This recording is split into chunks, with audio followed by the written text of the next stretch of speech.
जयपुर की ये लड़की नानू कंपनी यानी कि अपनी माँ की नौकरी पाने के लिए माँ को मरवा दिया।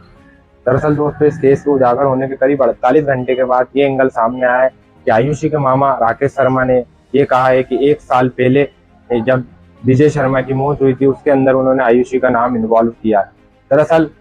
1 साल पहले दिसंबर 2025 में जब विजय शर्मा को ब्रेन हेमरेज होता है, तो ब्रेन हेमरेज होने के बाद उनको पास के गवर्नमेंट हॉस्पिटल सवाई मानसिक हॉस्पिटल में एडमिट कराया जाता है और उसके बाद उनको वहाँ पे इलाज चलता है और उनकी स्थिति जो रहती है नॉर्मल होने लगती है, अच्छी होने लगती है। उसके बाद उनको उस टाइम वहाँ पे एडमिट करवाने के बाद में उनको डिस्चार्ज करा के घर लिया जाता है। घर लाने के बाद में उनकी कंडीशन नॉर्मल होने लगती है और फिर आयुषी का कहना रहता है कि मम्मी अपन ने पापा को गवर्नमेंट हॉस्पिटल में इलाज करवाया, मैं उनका प्राइवेट हॉस्पिटल में इलाज करवाना चाहती हूँ। और ऐसा कहकर जो है तो वो वही अपने भाई यानी कि ताऊ का लड़का बलराम उसके साथ गाड़ी पे बिठाती है और लेकर चले जाती है। उसके बाद में दोस्तों आयुषी की मम्मी नीरज शर्मा की मजबूरी रहती है कि उनका जो लड़का रहता है उनके पास 24 घंटे कोई ना कोई अवेलेबल रहने को होना, इस वजह से वो अपने पति और अपनी बेटी के साथ नहीं जा पाती है। और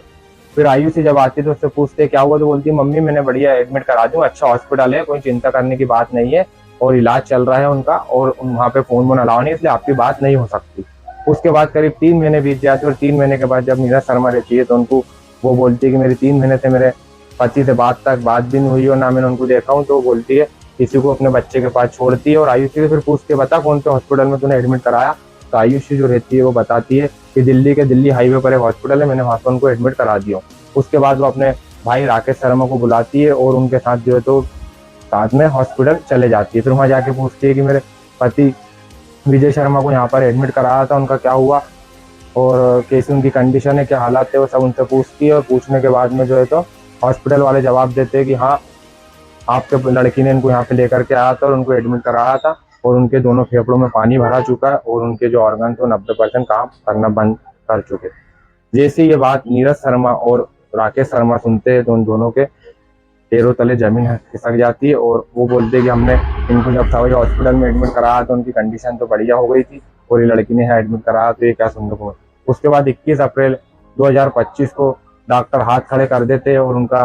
कहना रहता है कि आप आपके हिसाब से देख लो और इनको ले जाओ डिस्चार्ज करा के और आप जो है तो आपके हिसाब से देख लो। उसके बाद में जो है तो उनको वहां से डिस्चार्ज करा लिया जाता है और उसी दिन यानी कि 21 अप्रैल 2025 को विजय शर्मा दम तोड़ देते और उनकी मौत हो जाती है। उसके बाद में दोस्तों उनको उनके पैतृक घर लाया जाता है और वहाँ पे लाने के बाद में उनको उनका अंतिम संस्कार कर दिया जाता है। उसके बाद दोस्तों आयुषी जो रहती है बोलती है कि मेरे को पापा की नौकरी चाहिए और इस चीज को सब जो है तो नॉर्मल समझते हैं। लेकिन जब आयुषी ने अपनी माँ को मरवाया और ये सामने आया तो राकेश शर्मा ने एक कंप्लेंट दायर की है कि इसके पीछे उनके पापा को मारने के पीछे भी आयुषी का हाथ है। तो इसके ऊपर और दोस्तों आपका क्या कहना है कि एक बेटी ने एक नौकरी पाने के लिए अपनी माँ और बाप दोनों को मरवा दिया, इस बारे में आपका क्या कहना है कमेंट्स करके जरूर बताएं। और ऐसी स्टोरी और ऐसी इन्फॉर्मेशन जानने के लिए मेरे पेज को फॉलो और मेरे यूट्यूब चैनल क्राइम अलर्ट को सब्सक्राइब जरूर करें। धन्यवाद।